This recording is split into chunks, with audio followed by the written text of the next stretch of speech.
have the gray timeline, which may be useful as we go along today, but also might be useful through the course of the lecture series, just to have reference to events and dates and so forth.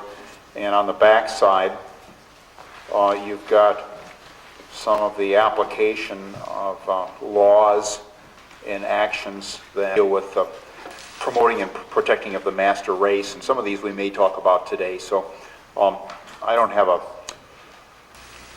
outline that corresponds exactly to what we'll be discussing today, but at least this can serve as a potential reference point. Well, our topic is the rise of the Third Reich, and we want to keep a special eye on the question of evil. And I think first I want to take a look at the problem of lessons of history and so forth, and then I'd like to take a look at what we might consider as evil, the Nazi evil, to be more specific. But we'll keep our focus primarily on the Nazi experience. Obviously there's all kinds of genocidal evils and historical evils, but we'll try to keep it focused on the Third Reich for the purposes of our discussion. And I'd like, first of all, to start off our topic with some quotes on what history may do for us, lessons of history, etc. We've got some noted philosophers here, two of whom are American, and appropriately the other three are German. We'll start with the Americans first.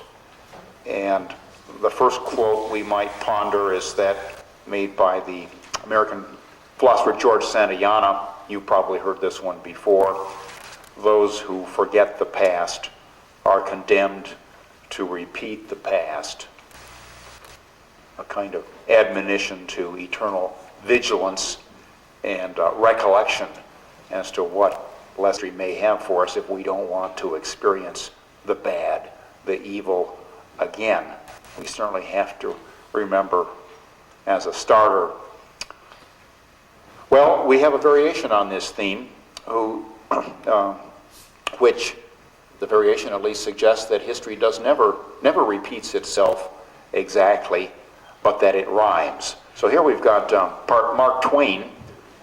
The past does not repeat itself, but it rhymes. There's some analogies, some similarities, but we can never expect the very same thing to happen.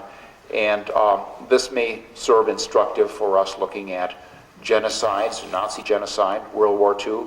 In fact, we're going to include more than just Nazi genocide. We'll be looking at other elements of evil as we move along today. But for Mark Twain, obviously, we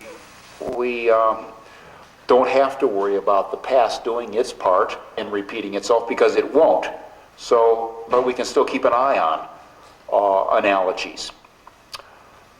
Our third philosopher is George Friedrich Hegel, a good German, good Prussian from the early 19th century, who tells us rather pessimistically that we learn from history, that we never learn anything from history.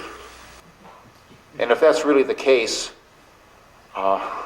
we might ask ourselves, what are we doing here today in this course?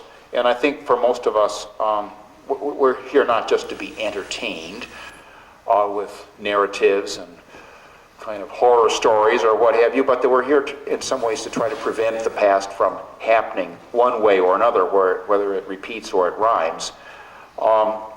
Hegel, in another place, and by the way, these are attributions to these philosophers. I don't have the exact chapter and verse for each of them, but also suggested that we never learn anything from history until it's almost too late. That as things are passing away, we wake up to the fact that the recognition, the realization of what really has happened.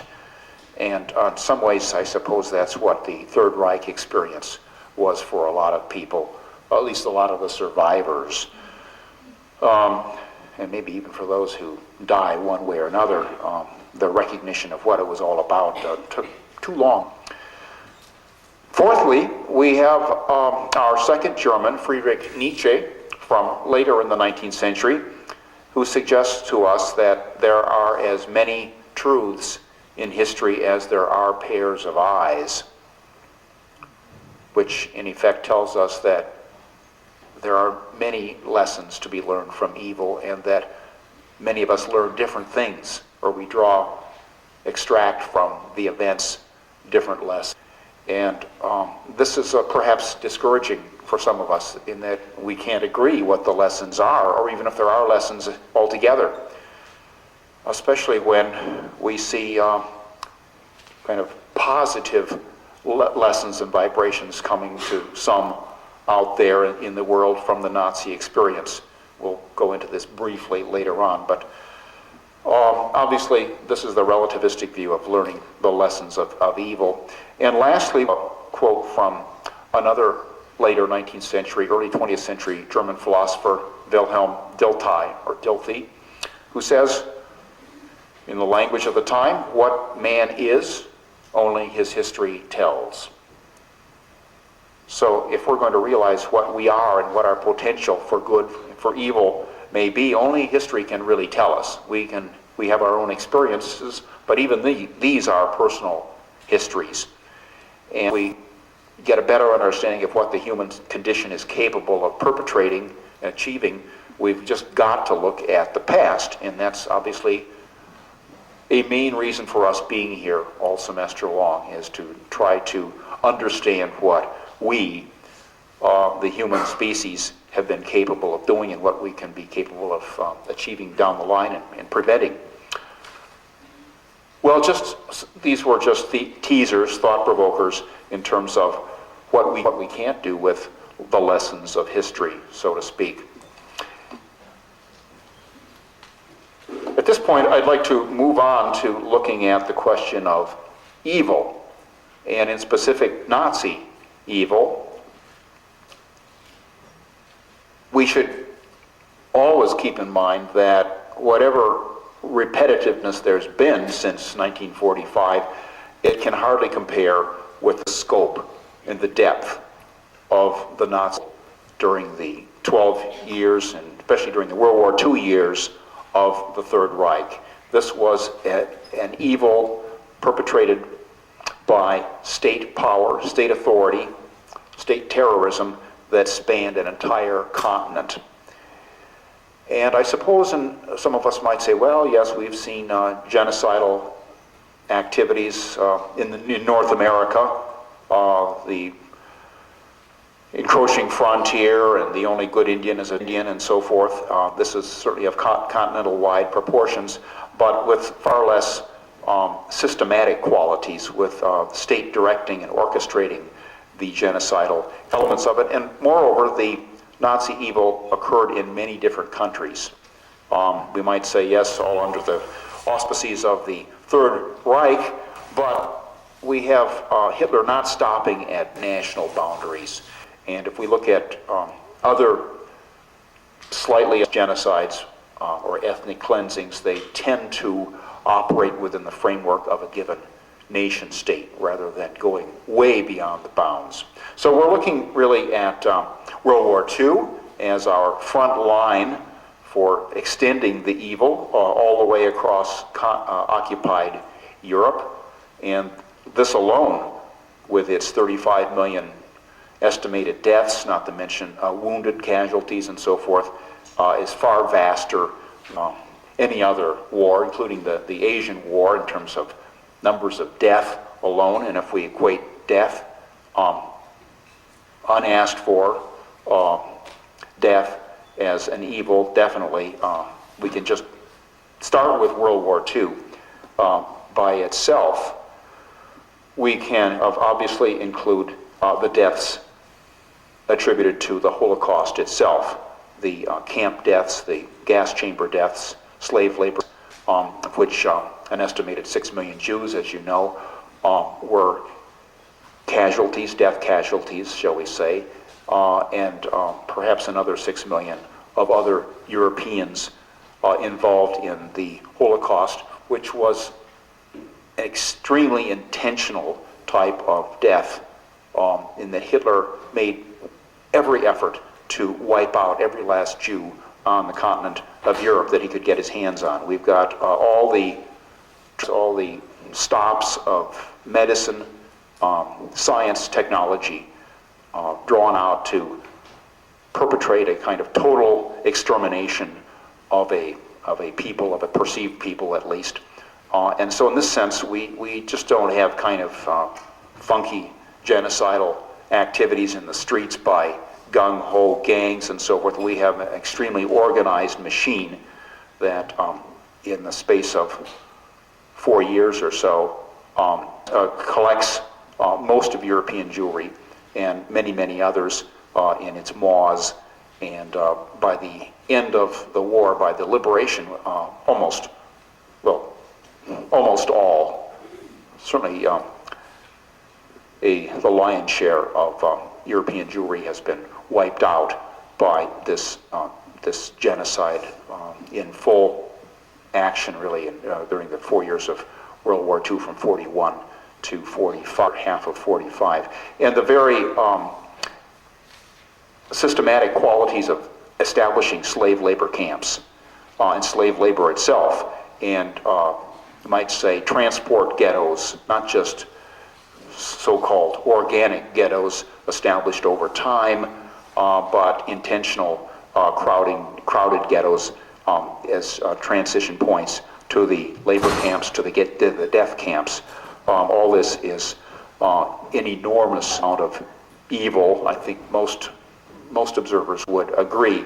But we also have to keep in mind Hitler's deception and Hitler's trickery, in that this was seen as a total race war, which Jews had to be eliminated, and Hitler would resort to nothing to enhance his goal. So nothing was fair in this race war. And when we heard last week about how the Jew, quote unquote, was slaughtered business, I don't think this comes anywhere close to the slyness of Adolf Hitler in doing everything possible to round up as soon as he could, and in fact to wage this World War II for one purpose among several, to dragnet and capture as many European Jews to prevent the pollution of the master race ASAP. Well, these are, we might mention one other evil in terms of a continental-wide context, and that is the eradication of state boundaries as accepted by the international community through war or occupation or manipulation one way or another, without getting any kind of popular plebiscite or popular approval of it. But we also have domestic evils that I think we can keep in mind, and this is probably of concern to many of us as well. What do you do with the state that you cap, so to speak, with the government, with the system, with the society?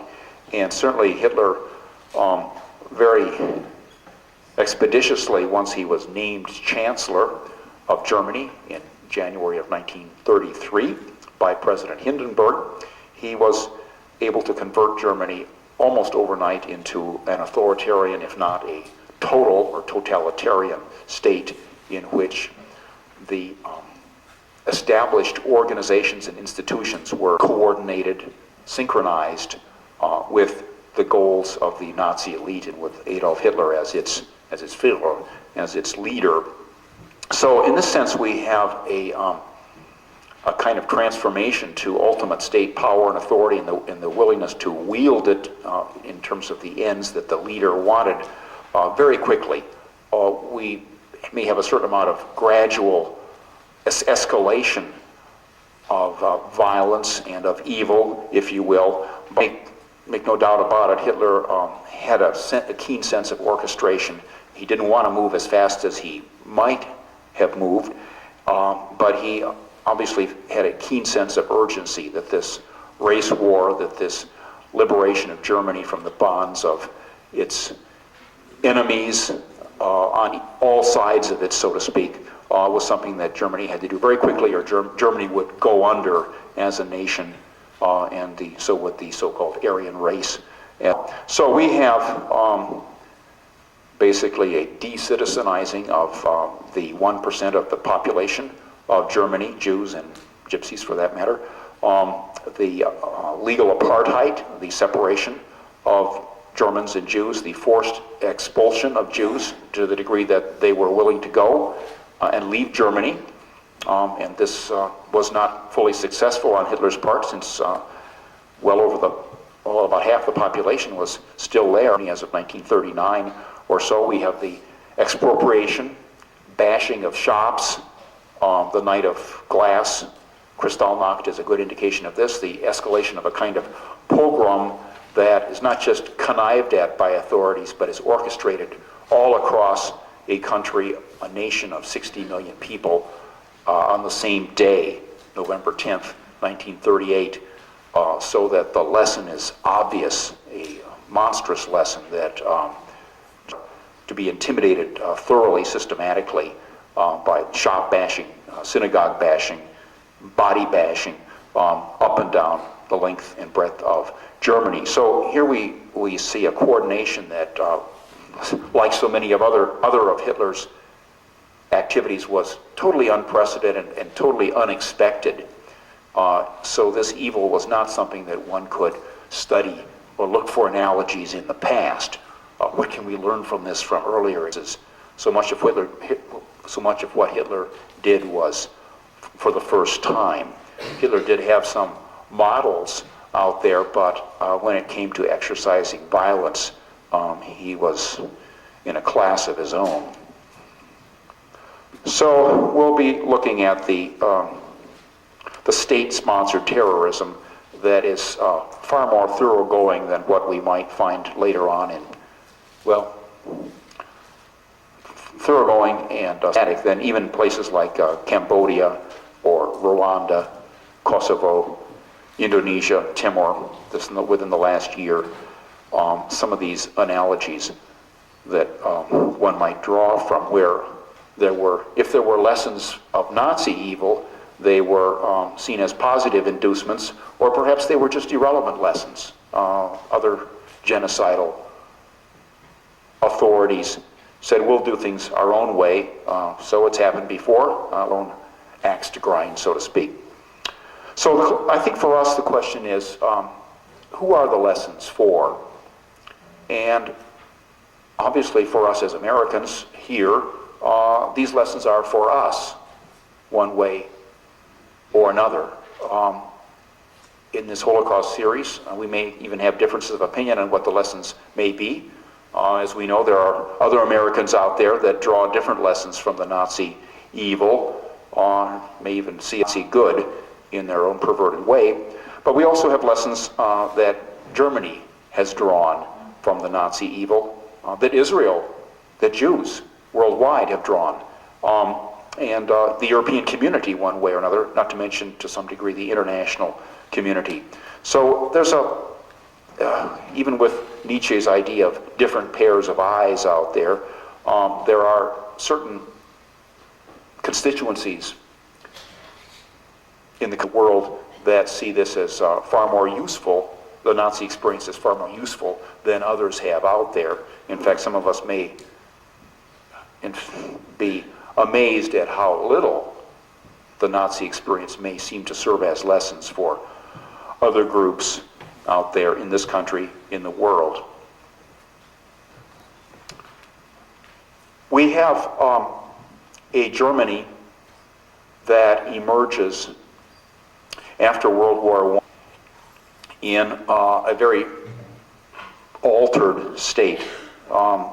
Your gray handout has a number of itemized events and years where we have Germany's new beginnings.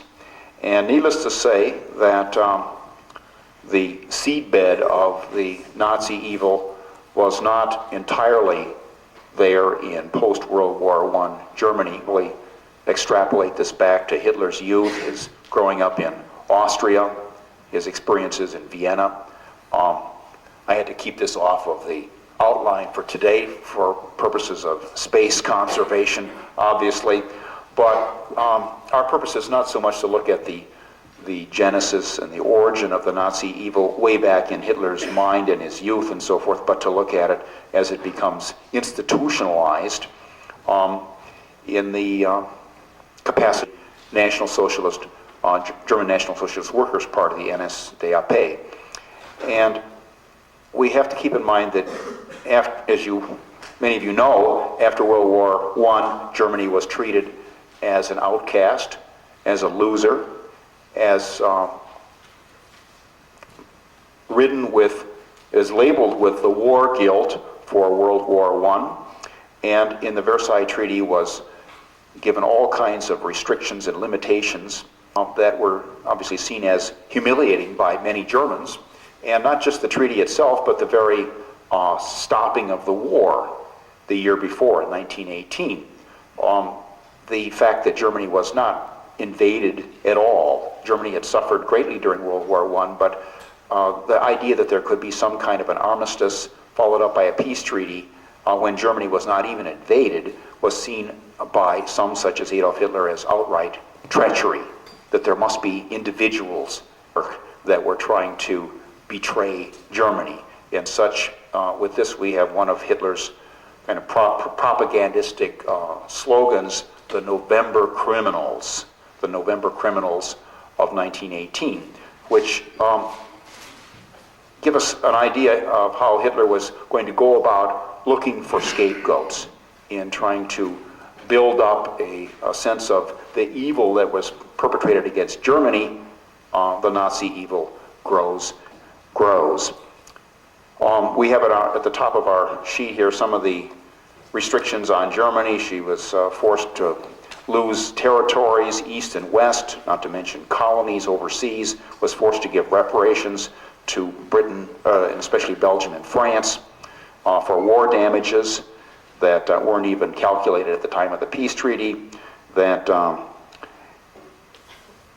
Germany would have a ceiling placed on her armed forces, would have a defense zone along the western boundary of with France, and all these were seen as humiliating, and imposed by Western powers, Britain, France, United States. And on the other side of Germany, we have the emergence of the new communist Soviet Union, which for Hitler was also a deadly threat for Germany. So here we have, in looking at lessons, if you will, of the experience, we've got this idea of being crammed in, caged in by hostile forces on east and on west. And for that matter, Hitler was convinced, racial thinker as he was, that Jews were behind both communism and the Versailles Treaty, and were behind the German acquiescence in both the armistice and in the treaty itself. We've got to keep in mind that communism for Hitler was a Jewish ideology that was hatched in the mind of Karl Marx, of Jewish background from Western Germany in the early and middle 19th century, born in the early 19th century, actually worked out in the middle to late 19th century. So communism was basically an alien, anti-German, anti-Aryan ideology, and even liberal democracy, as promoted by Woodrow Wilson and by the Allies, was seen as a true German state. The new German republic that was established, called the Weimar Republic. Weimar was a city, the city of German poets, Goethe and Schiller, in Eastern Germany, where the Constitution was established that gave Germany a liberal democratic constitution and political system. And the idea that this was a kind of stab in the throat, if you will, imposed upon Germany by the victorious Allies, allowed for the enormous hostility, perhaps as much as 1/3 of the political representatives in the German parliament, the German Reichstag, represented parties that were hostile to the existence of the Republic, who sought for its overthrow and the establishment of something else.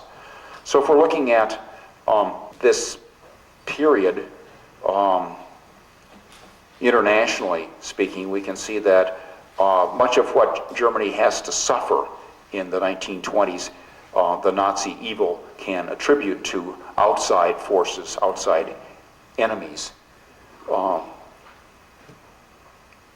imposing it upon a luckless Germany that needed some real rebirth. Let's take a look briefly at Germany of the 1920s. Oftentimes, we might feel, well, what are the chances of some kind of a Nazi movement arising in Germany today or in other countries, even in our own?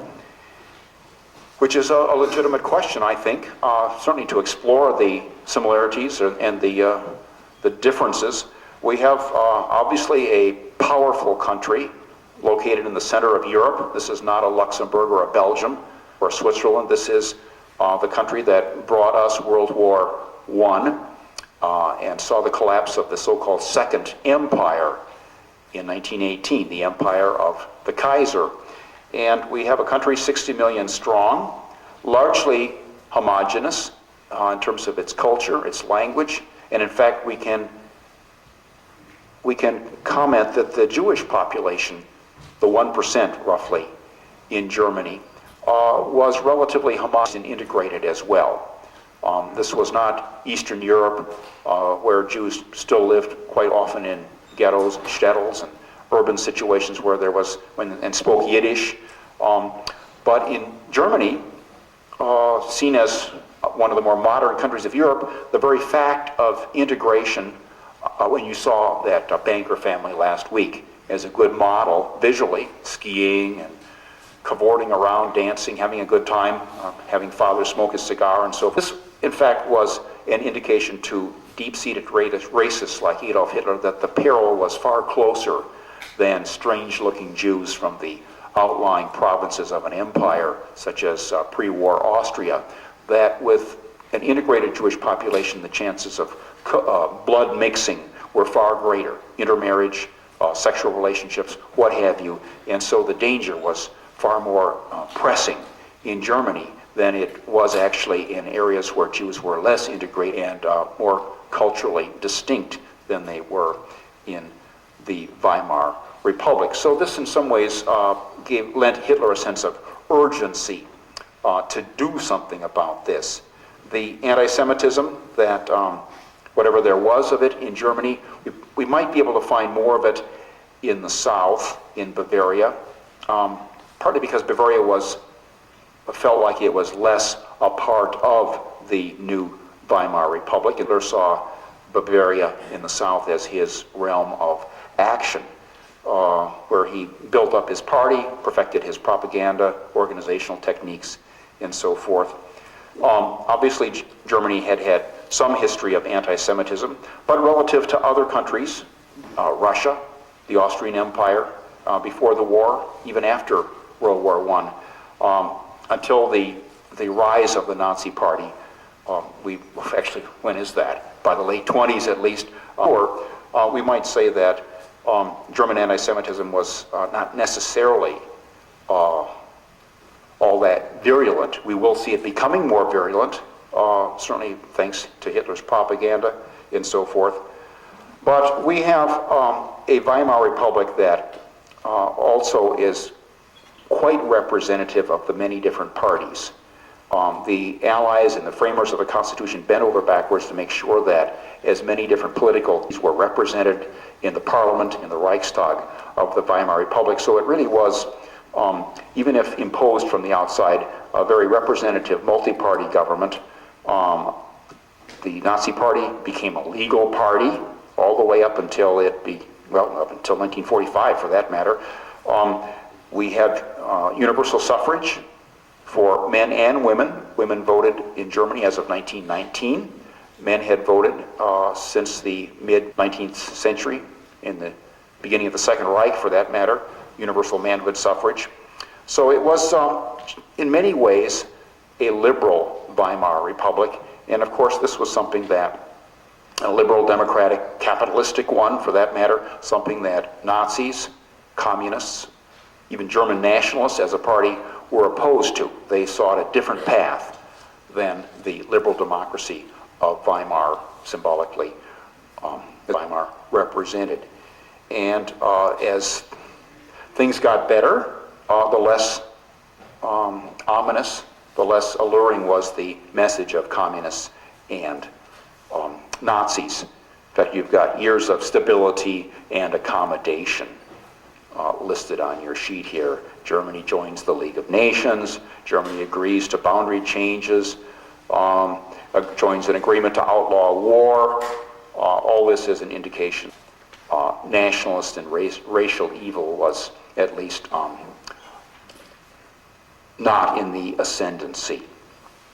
Now, during this time, we've got to take a look at Hitler perfecting his program, perfecting his techniques, and so forth. Let's take briefly a look at the Hitler techniques.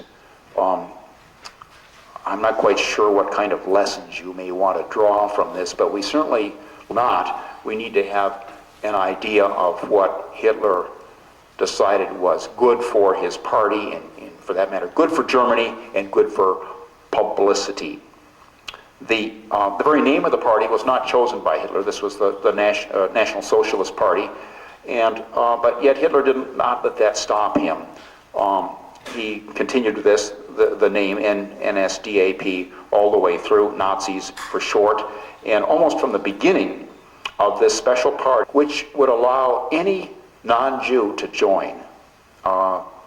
Mainly it was seen first as a workers' party, but obviously it became a party that would unite all classes. But the one exclusion for this party was you could not be of Jewish background. And this, I think, tells us something more about the Nazi evil, in that one could not make up one's mind and say, oh yeah, I'll become a Nazi. I've had a change of heart. I've seen the light, quote unquote. I'd like to join your cause, join your movement, and so forth. You have to be, how shall we say, physically, bureaucratically, racially, in terms of the documentation, you've got to be of the right race, quote unquote. You cannot be of Jewish background or Jewish religion. And in this sense, the Nazi Party was probably the most exclusive party. Any race-based party like this would be. Communism could allow for change of attitude. Aristocrats, ex-capitalists, middle-class folks joined up with the communist cause. They might get rooted out later on, but they certainly were welcome at the initial stages before Stalin had his own type of purging and ideological cleansing of enemies of the people. For Hitler, the enemies of the people were racial enemies. And for this reason, obviously, all kinds of need for documentation, help, even from IBM, from this country, was utilized in terms of monitoring who was Jewish and who wasn't. But for a Jew to join the party was unthinkable, and I'm not aware of any Jews in, but we can call upon some of the experts in the audience that may know of a few exceptions. At any rate, to gain the eye of the media, Hitler definitely wanted to be in the public eye, and so forming a new, and not just a new party as the Communist Party was, which was seen as a class-focused party with an enemy out there too, the capitalists. But in this case, this party would have its own paramilitary, its own street troopers, organized stormtroopers, if you will, the Sturmabteil, the stormtroopers, the SA, almost from the inception of the party. And in this respect, we see our first party auxiliary as a sure sign of where they would, in a sense, hunt out groups of opposing political views and bust them up one way or other right there in the streets. Holding rallies, ones where there was all kinds of music, martial music, bands, festivities, flags, pageantry. The leader, a Mussolini idea that Hitler adopted, would be sure to speak at the rally, but be sure all to be there too soon. He had to get the audience ready for him, make a delayed entrance on stage so that the expectant masses would be primed to see their beloved leader.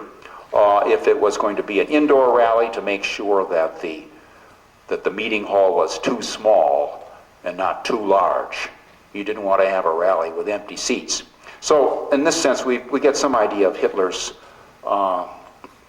his cunning or his concern to make sure that every last inch of positive publicity was there, whether it was the media or just the spectators or the participants themselves.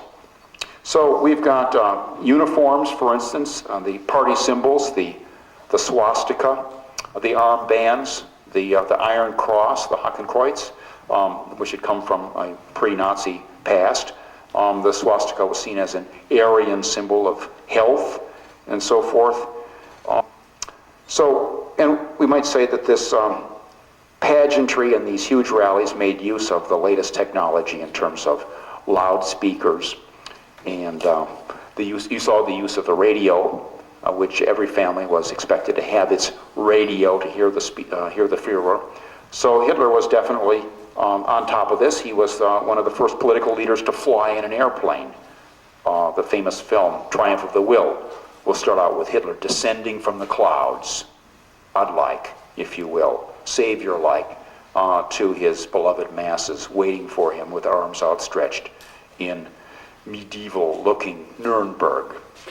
So this idea of, you might say, the architecture of having something attractive, unusual, unprecedented, and something that could appeal to the emotions was very important in terms of getting people on board the roller coaster, which would be so difficult for them to even think of getting off of later on. Well, what were some of the ideas in the Nazi evil as Hitler was hatching them? Here we get to this question of to what degree had Hitler intended his evil to be realized, of a race war, of a territorial war, of an ideological war up and down the length of Europe, meaning that Hitler intentionally had been thinking well before Mein Kampf even, or were many of Hitler's ideas, the ideas of the Nazi program, things that Hitler just opportunistically found an opening for, as on a football field. Sure, you want to get to the goal line, but you're also looking for entrees between the players out there where you can make tracks. So this is what's sometimes called the functionalist view of Hitler and the Nazi program, that there may have been ideas there, but they were only imperfectly worked out in Hitler's mind, and Hitler had to wait until he was right there on the threshold before he made the decision. For instance, at the Wannsee Conference of '42, somewhere on the back of your sheet toward the bottom, that indeed the goal of wiping out, eliminating Jews all over the world, the final solution, so to speak, would now be carried out, especially with a technical means to be able to do this through the gas chambers.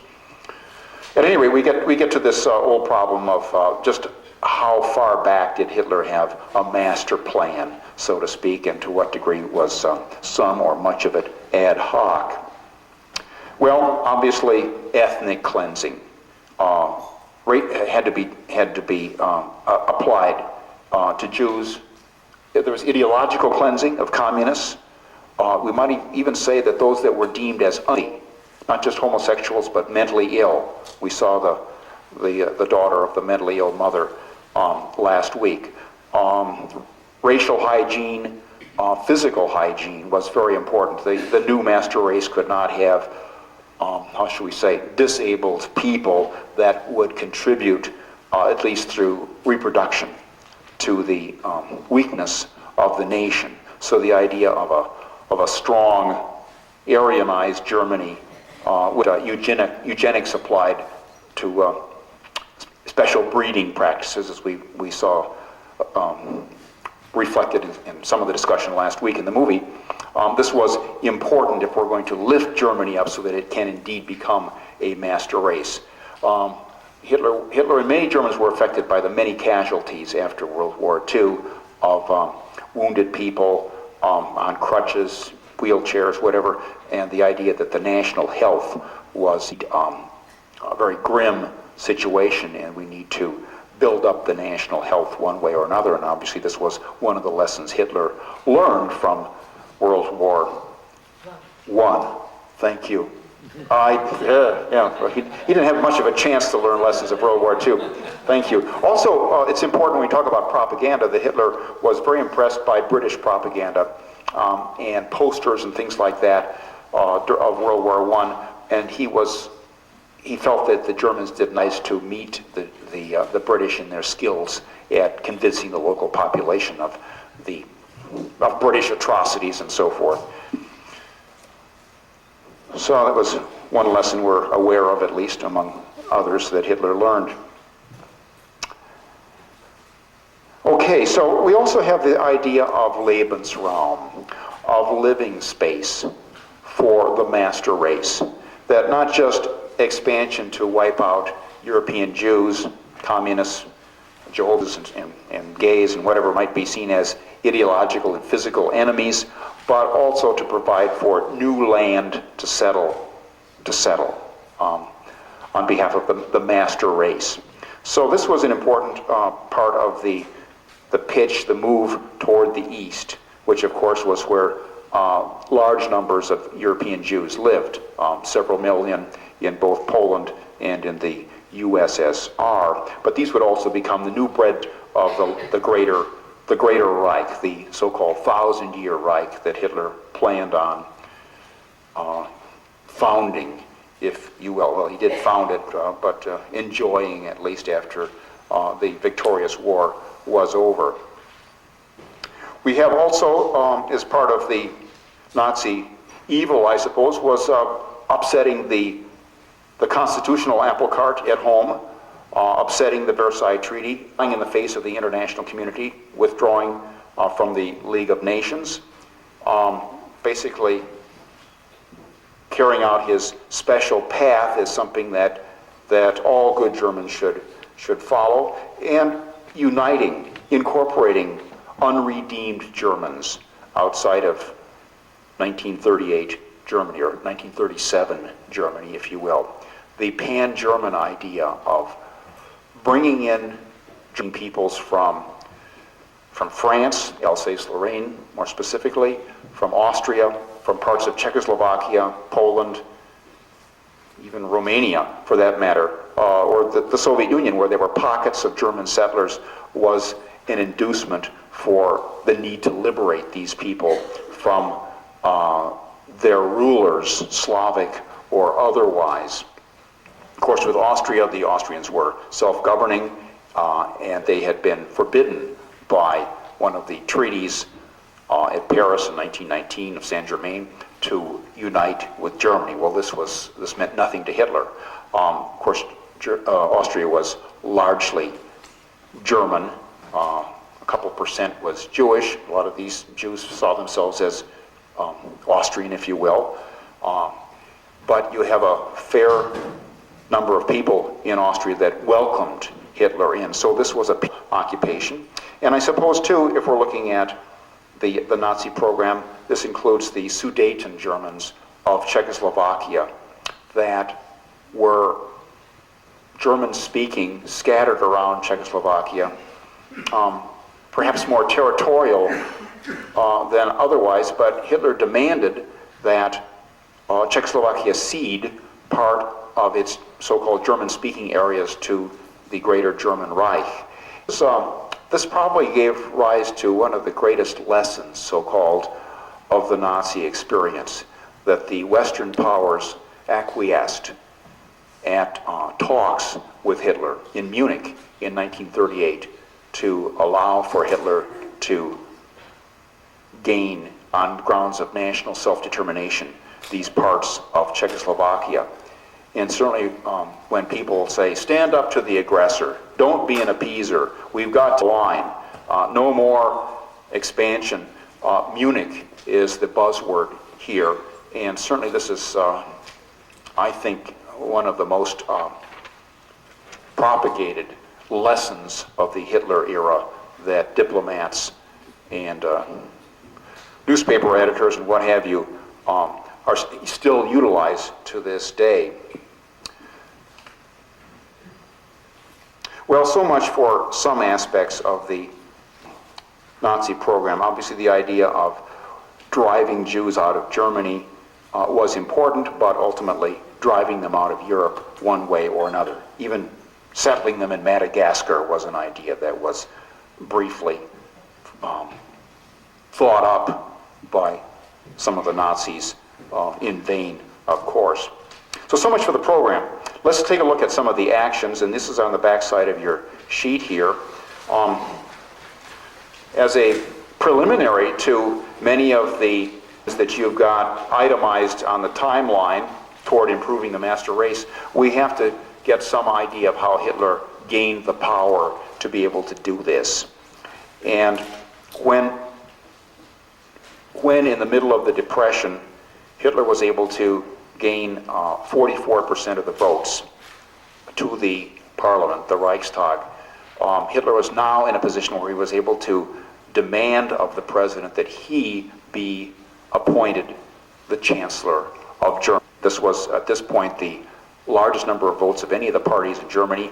On the one hand, we've got the Nazis with 44%, we've got the Communists with 20-some% of the vote, and here we have two parties that are committed to the downfall, the overthrow of the Weimar Republic.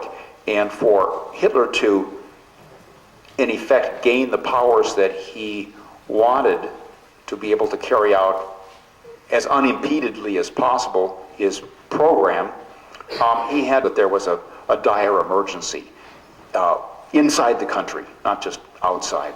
And this was the so-called, not the so-called, it was the burning of the Reichstag, presumably at the hands of communists, if we're to believe the Nazi viewpoint. There was, in fact, a demented Dutch communist that admitted that he had played some role in the burning of the Reichstag, the burning of the parliament.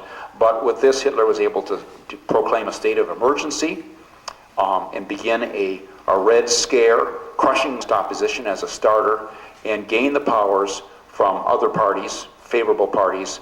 He was in alliance, coalition with the Nationalist Party at this point in time, gained the approval of the parliament for the Enabling Act, which allowed for the suspending of the Weimar Constitution in this time of emergency. And with the Enabling Act, basically Hitler was able to move on unimpeded. The president, Hindenburg, conveniently the next year, other parties were basically driven out of the parliament, and no more elections were needed because Hitler embodied by himself the will of the people, of the folk. So we have, as early as 1933, as you have here, the roundup of homeless, of communists, of socialists, of activists, Jews, ideological enemies, and the establishment of the first concentration camp. This was not a slave labor camp or a death camp, it was just a retention camp in 1930 outside of Munich at Dachau. We've got ideas and actions that Nazis mean business, the boycott and bashing of Jewish shops, Aryanizing of Jewish businesses. Basically, this is a lesson, if you will, that the Nazis are escalating anti-Semitic, anti-Jewish activities, and not turning their eyes the other way and letting the masses do it, but actually being the coordinators of all this. You saw the book burning week. We have, in the next year or two, the first wave of forced Jewish immigration. Got the numbers there. That's about a tenth of the population, so to speak, of Germany's Jews at this point in time. The beginnings of an apartheid-like legislation. Jewish school children need to go to their own schools, learn their own culture, learn their own Yiddish language, their own social clubs, and so forth. This sounds like diversity to a certain, but obviously it was not voluntary. It was forced through the velvet glove of state terrorism. We see Jews banned from the professions here, of which they were well represented in many cases. And then in 1935 we have the infamous Nuremberg Law for the protection of German blood and honor. banning of all marriages between Jews or Aryans and non-Aryans, all sexual relations, and the stripping of citizenship of non-Aryans, read Jews, and all civil rights. So in a sense, these people are not protected by the law. And there's another goad to having them get up and leave. So the Nuremberg Laws is a pretty good indication of how far the Nazis were going at this point, but we still have large numbers of threatened peoples living within Germany as such. I'm not sure what lessons we want to draw from this kind of thing. Hitler's already in power. Last time we were talking about, well, where would we personally draw the line in trying to stop Hitler, or some kind of a movement like this from gaining power in our country, say, or if we were there. Well, by now, of course, it's far too late. Hitler has coordinated the police, the military, the judiciary, the educational system, the churches, for that matter, the unions, the SS is in place.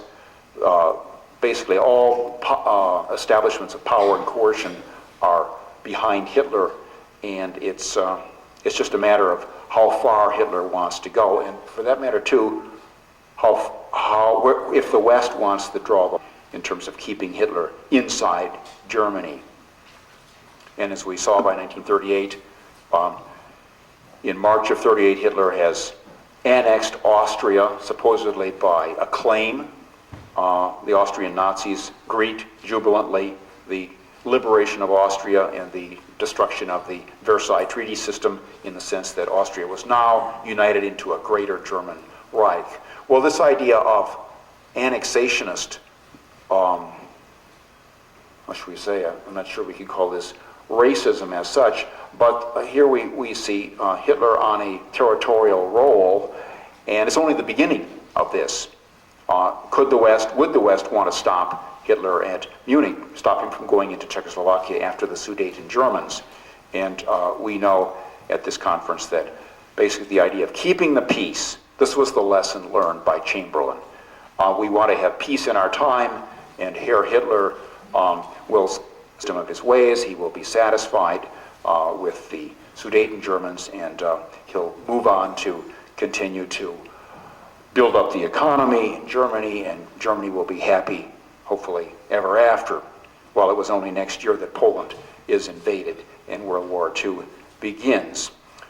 The Great Racial War, as some may look at it, in the beginning of establishments of Jewish ghettos in Polish cities, slave labor camps, death camps, the occupied Poland, in Austria, a few in Germany itself.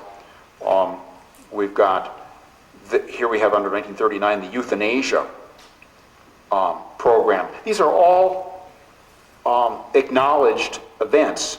Well, the euthanasia was kept somewhat secret, but family members found out about the 72,000 hereditarily ill sooner or later. This was part of this idea of trying to back on those that could reproduce, presumably, traits into the next generation. Here we've got the community alien law, social cleansing of asocial types, those that would not work, the homeless, the jobless, those that wouldn't get in step with the good news as you saw it last week. So these are some examples of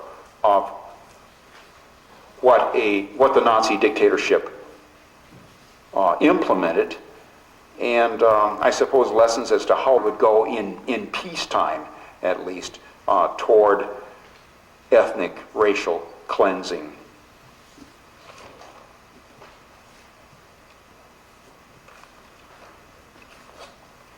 Well, obviously the lessons of World War II were only slowly learned, especially the lessons of the Holocaust and of the camps.